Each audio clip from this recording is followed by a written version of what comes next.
Welcome to my channel, Tushupal. Hello বন্ধুরা, আরেকটা নতুন ব্লগ আরম্ভ করছি। বড়দেরকে প্রণাম জানিয়ে আর ছোটদেরকে ভালোবাসা জানিয়ে আমার ব্লগটা আমি শুরু করছি। বন্ধুরা, আজকে একটা আমি গল্প বলছি, একেবারে সত্যি গল্প, সত্যি ঘটনাটা সত্যি, আমার মায়ের ঘটনা। আমার মাকে নিয়ে একটা গল্প বলছি, আপনারা আটকে উঠবেন। খুব সুন্দর গল্প, গল্প নয়, এটা একেবারে সত্যি ঘটনা। আপনারা একটু মন দিয়ে শুনুন প্রথম থেকে, ভালো লাগবে, খারাপ লাগবে না। 11 বছর বয়স ছিল যখন, ওই আমার মামা বাড়িতে, আমার বাপের বাড়ি যেখানে, ওইখানে গ্রামেই আমার মামার বাড়ি। আমার মেজো মামা, আমার 5 জন মামা, আমার মেজো মামা আর আমার মা। রামায়ণ বই পড়া হয়, পড়া শেষ হয়েছে, তখন ওরা বেরিয়েছে। এই সামনায় তারা বাইরে যাবে বেরিয়েছে। তখনকার দিনে তো ইলেকট্রিক ছিল না, তখন তো এই নম্ফ জ্বালিয়ে, কেরোকিন জ্বালিয়ে সেগুলো দিয়ে কাজ চলতো। তখনও তো সেই সময় তো এখনও হয়নি, সেই সময় তো উন্নত হয়েছিল না, কত আগেকার কথা বলছি। দিয়ে আমার মা, আমার মেজো মামা ওরা বেরিয়েছে। হঠাৎ করে ওরা, বেড়া আছে ওখানে, বাঁশের ঝাড় ছিল, অনেক অনেক বাঁশ ছিল ওখানে। বাঁশ ঝাড়ের ভেতরের দিকে ওরা একটু তাকিয়েছে। আমার মা সামনায় ছিল, আমার মেজো মামা একটু পিছনে ছিল। যখন গেছে ওই দিকে, যেতে যেতে একটু গেছে, দেখলো একটা কুকুর মালা পরে দাঁড়িয়ে আছে। ওরা বুঝতে পারছে না এটা কুকুর কি। ওরা হঠাৎ করে আমার মা দেখে আটকে উঠলো। এখন আটকে উঠে মা গো বলেছে, তারপরে আর কিছু কথা বলতে পারেনি, তাকে এমন লাগলো। সেই সময় আমার মেজো মামা যে পিছনে ছিল, ও আটকে উঠলো। তখন ওরা ভয় পেয়ে গেছে। তখন আটকে ওঠার পরে আমার মায়ের, তার বাবা আর তার জেঠু দুজনে টর্চ নিয়ে করে, তখনকার দিনে টর্চ ছাড়া তো অন্য কিছু ছিল না, টর্চ নিয়ে করে, তখন টর্চ নিয়ে তারা দৌড়ে দৌড়ে চলে এসছে। কি হলো ওই তারা দেখতে পাচ্ছে ওরা অজ্ঞানের মতো হয়ে গেছে একেবারে। তখন ওরা চারদিকে দেখছে। দিয়ে আমার মেজো মামা একটু কথা বলতে পারলো, আর মা খুব ভয় পেয়ে গেছে। এবারে সত্যি ঘটনা, এগুলো আমার মায়ের কাছে শোনা।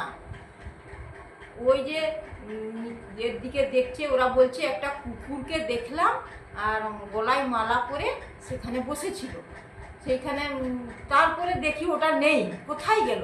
বেড়ার দিকে দেখলাম কিছুই নেই, ওরা টর্চ নিয়ে দেখলো কিছু নেই। সেই সময়টা ছিল বৃষ্টির দিন। বৃষ্টির দিনে কি একটু একটু ভেজা ভেজা মাটি ছিল।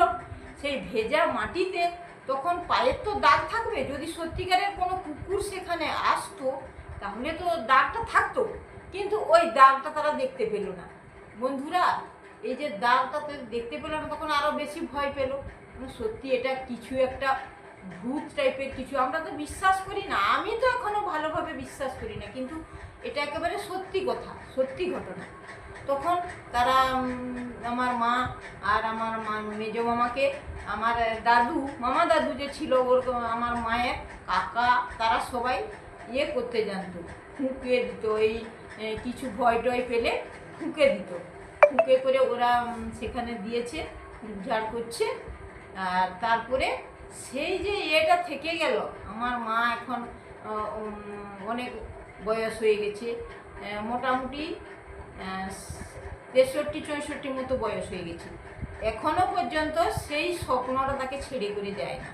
সেই যে স্বপ্ন, মাঝে মধ্যে স্বপ্নটা দেখতে, আর সেই স্বপ্নটা দেখলে খুব ভয় লাগতো। তখন কীরকম যেন শরীরটা পুরো কেঁপে যেত, যেন কত শীত লাগছে। এখন সে কুকুরটাকে দেখতে পায় না, তারা কি দেখে, একটা যেন হাওয়া আসছে, হাওয়ার মতো এসে করে ওর পাশ দিয়ে যেন চলে যাচ্ছে। সেই হাওয়াটাই যেন শীত শীত করবে, কাঁপিয়ে দেয় শরীরটাকে।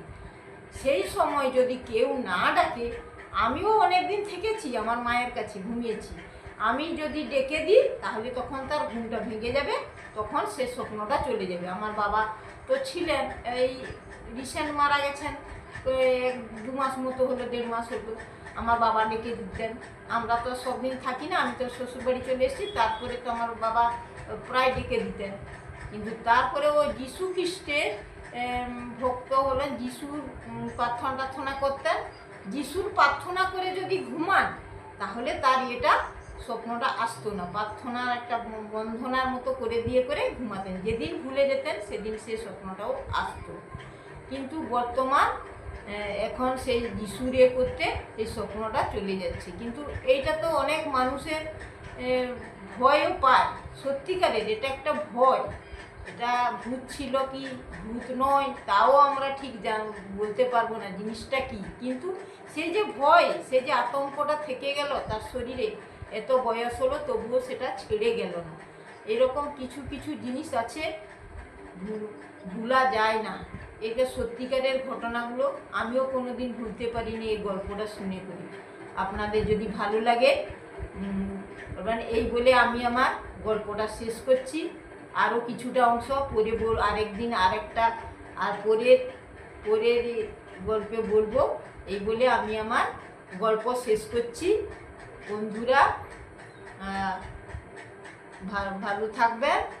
আবার আমি বড়দেরকে ভালোবাসা, বড়দেরকে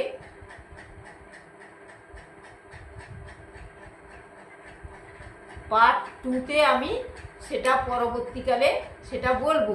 পরের পার্ট 2-তে গল্পটা বলবো, বাকি জিনিসটা এখন বর্তমান কী রকম অবস্থা বলবো। এখন আমি আবার ছোটদেরকে বুক ভরা ভালোবাসা দিয়ে আর বড়দেরকে প্রণাম জানিয়ে আমার গল্পটা এখন শেষ করছি। আপনারা একটু সাবস্ক্রাইব করবেন, লাইক দেবেন, শুনবেন। পরবর্তীকালে আরও আকর্ষণীয় গল্প আমি আনবো।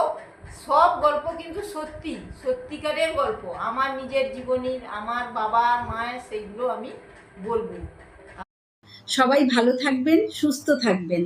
আবার দেখা হবে। টাটা, নমস্কার।